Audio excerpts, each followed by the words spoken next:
बच्चों, नागरिक शास्त्र में अध्याय 5 पढ़ेंगे। बच्चों, ये जो पाठ है जन संघर्ष और आंदोलन के बारे में दिया गया है। इसमें 2 देशों के बारे में, संघर्ष के बारे में बताया गया है। जो देश है बच्चों, एक नेपाल देश है, दूसरा है बोल्विया देश है। उसी में जनसंघर्ष के बारे में बताया गया है बच्चों।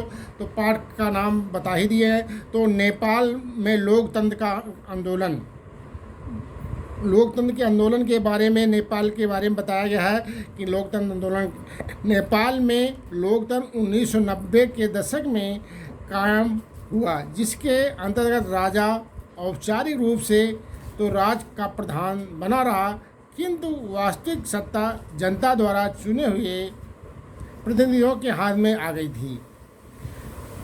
जो नेपाल का राजा था उसका नाम था ज्ञानेन्द्र, जो नेपाल में लोकतंत्र के पक्ष में नहीं थे, परंतु वर्ष 2005 में निर्वाचित सरकार को भंग कर दिया।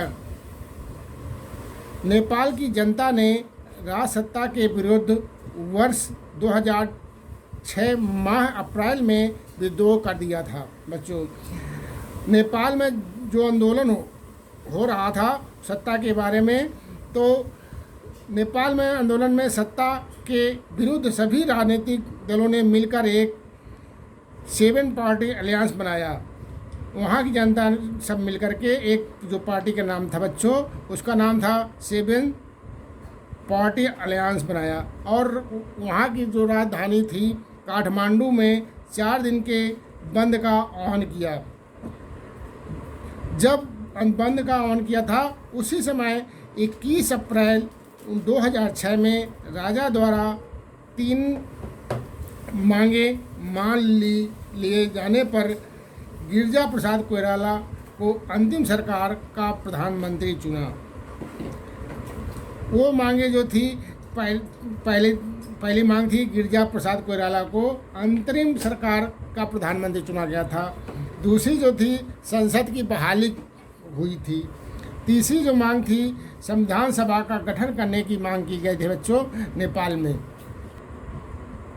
बोल्विया का जल युद्ध संघर्ष, जैसे नेपाल में लोकतंत्र को वैसे ही बोल्विया का जल युद्ध जनसंघर्ष हुआ था बच्चों। जल के बारे में वहाँ विभिन्न प्रकार का टैक्स लगाया गया था, उसके बारे में जनसंघर्ष वहाँ की जनता ने किया था।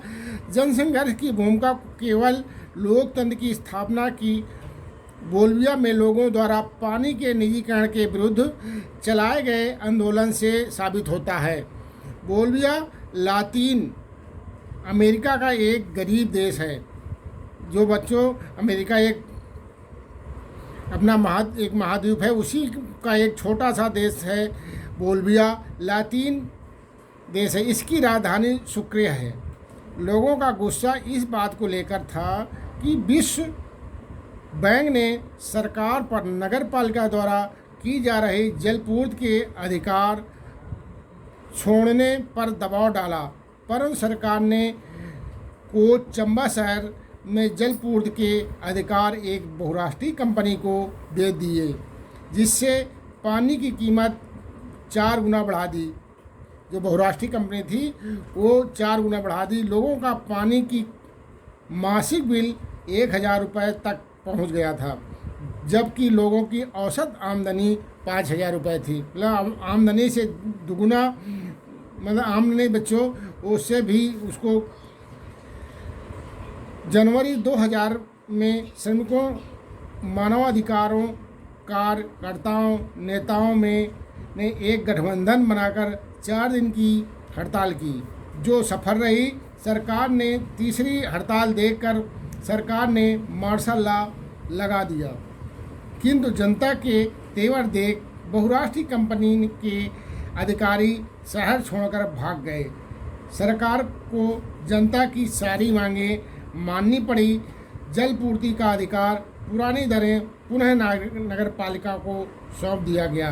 तो उसी में आपके जो दबाव समूह आंदोलन है, दबाव समूह आंदोलन तथा हड़ताल के माध्यम से सरकार की नीतियों को प्रभावित करते हैं, किंतु राजनीति में प्रत्यक्ष भागीदारी का उनका लक्ष्य नहीं होता है।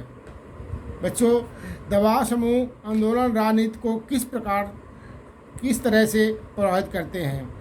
दबाव समूह और आंदोलन सरकार की नीतियों को प्रभावित करने की कोशिश करते हैं, क्योंकि ये राजनीतिक दल की तरह सत्ता पर प्रत्यक्ष नियंत्रण को अपना लक्ष्य निर्धारित नहीं करते हैं। भारत के दबाव समूहों तथा आंदोलनों ने स्वतंत्रता के कई बार राजनीति पर प्रभाव डालते हुए अपनी उपयोगिता दर्शाई है। आज भी ऐसे समूहों तथा आंदोलनों की प्रासंगिकता दिख रही जाती है, जैसे नर्मदा बचाओ आंदोलन, सूचना के अधिकार का आंदोलन, पर्यावरण आंदोलन। ऐसी ही प्रक्रिया दबाव समूह के द्वारा होती है। बच्चों ये पाठ हो गया। बच्चों इसको आप पढ़ेंगे, देखेंगे, सुनेंगे और सब्सक्राइब करेंगे।